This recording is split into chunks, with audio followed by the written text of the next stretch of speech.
Hello மக்களே! Welcome back to YouTube. Last வீடியோல நெறைய லவ் அண்ட் சப்போர்ட் குடுத்திருந்தீங்க. அதுக்காக ரொம்பவே தேங்க்ஸ். இந்த வீடியோ எத பத்தின்னா, சைக்காலஜி ஆஃப் மனி புக்கோட பார்ட் 2 சீரிஸ் தான். இந்த புக்ல இந்த இந்த சீரிஸ்ல நம்ம ஆத்தர பத்தியும், ஆத்தர் என்ன சொல்ல வராரு அப்படின்றத பத்தியும் சிம்பிளா நம்ம புரிஞ்சுக்கலாம்.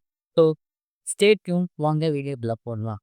இந்த சைக்காலஜி ஆஃப் மனி அப்படிங்கிற புத்தகத்த எழுதினவர் யாருன்னா, மோர்கன் ஹவுசர். இந்த மோர்கன் ஹவுசர் பணம் பணத்த பத்தின நம்மளோட எண்ணங்கள், உணர்வுகள், பழக்கவழக்கங்கள் எல்லாமே மாற்றக்கூடிய விஷயங்கள நெறைய கருத்துக்கள குடுத்திருக்காரு. இப்ப இதெல்லாம் பங்கு சந்தை, முதலீடு இது நெறைய பேசப்படாத விஷயங்கள்லாம் நம்ம கேள்விப்படும்போது, ஹவுசல் நமக்கு சொல்றது வேற மாரி விஷயங்கள நமக்கு சொல்லி புரிய வைக்கிறது. உதாரணத்துக்கு நான் ஒரு சின்ன கதை சொல்றேன். ஒரு பெண் பார்த்தீங்கன்னா, ஒரு நாளைக்கு ஒரு இளம்பெண் பார்த்தீங்கன்னா, அவங்க சம்பாதிச்ச காசுல மாச சம்பளத்திலருந்து சின்ன சின்னதா சேமிக்கிறாங்க. அவங்களுக்கு பெருசா சம்பளம் அப்படிங்கிறது கிடையாது. ஆனா, கையில இருக்கிற பணத்த சந்தோஷமா சேமிக்கிறாங்க. அவங்களுக்கு தெரியாது பங்கு சந்தானா என்ன? ஷேர்னா என்ன? ஆனாலும் தன்னம்பிக்கையோட செலவு செய்றாங்க. இதே நேரத்துல ஒரு பில்லியனர், ஒரு பணக்காரர் பேரு புகழும் இருக்கிறதுனால, அவர் லட்சக்கணக்கான பணத்த செலவழிக்கிறாரு. ஆடம்பர வாழ்க்கை வாழ்றாரு. ஆனா, ஒரு நாள் பங்கு சந்தையில முதலீடு செய்றாரு. பங்கு சந்தையில ஏற்பட்ட சரிவு காரணமா, அவர்கிட்ட இருக்கிற சொத்து எல்லாமே போகுது. கடைசியா அவரு ஒண்ணும் இல்லாம எல்லாமே இழந்து நிக்கிறாரு. இதுதான் மோர்கன் ஹவுஸில் நமக்கு ஈஸியா நமக்கு கத்துக் கொடுக்கிறாரு.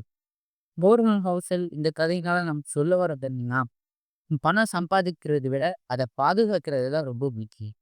நம்முடைய பழக்கவழக்கங்கள் நம் பண வாழ்க்கையை தான் தீர்மானிக்குது. பணம் என்பது பியூர்லி நம்பர்ஸ் இல்ல. அது நம்மளோட மனநிலையை சார்ந்தது. மனிதர்கள் ஒரு முடிவு எடுக்கிறாங்க அப்படின்னா, அதுக்கு லாஜிக் மட்டும் காரணம் இல்ல. நம்மளோட ஃபீலிங்கும் சேர்ந்து தான் காரணமா இருக்கு. ஆனா ஒருத்தர் எப்பவும் பாதுகாப்பா முதலீடுக்கு வந்துறாரு. இன்னொருத்தர் நாளைக்கு என்ன நடக்கும்னே யோசிக்காம எக்ஸ்பென்ஸ் பண்றாரு. செலவு பண்றாரு. இதனால ஹவுசல் சொல்றது என்னன்னா, big investing is not about IQ. It's about behaviour. So முதல் கணக்குகள நம்மளோட மனநிலை தான் நம்மளோட கணக்குகளை சார்ந்து தான் இருக்கு. மோர்கன் ஹவுஸில் சைக்காலஜி ஆஃப் மனி அப்படிங்கிற புத்தகத்துல நம்மளுடைய கணக்குகள், பங்குகள், முதலீடு பற்றி பயப்படாம நமக்கு யோசிக்கக்கூடிய நிறைய விஷயங்கள கத்துக்கிட்டாரு. எப்படி நாம பணத்த பார்க்குறோம்? நம்முடைய பயம், ஆசை, பொறுமை, நம்பிக்கை இது எல்லாமே நம்ம பண முடிவுகள எந்த அளவுக்கு பாதிக்குது? இந்த புத்தகம் நம்ம படிச்சு முடிக்கும்போது இது ஒரு பணத்துக்கான புத்தகம் மட்டும் கிடையாது. நம் வாழ்க்கையில நாம மனத்த வச்சு எப்படி செலவழிக்கலாம், எந்த அளவுக்கு நம்ம வாழ்க்கைய சமாளிச்சு கொண்டு போலாம் அப்படிங்கிற எல்லா விஷயத்தையும் அருமையா நமக்கு புரியிற மாரி மார்டன் பவுஸ்லி கத்துருக்காரு.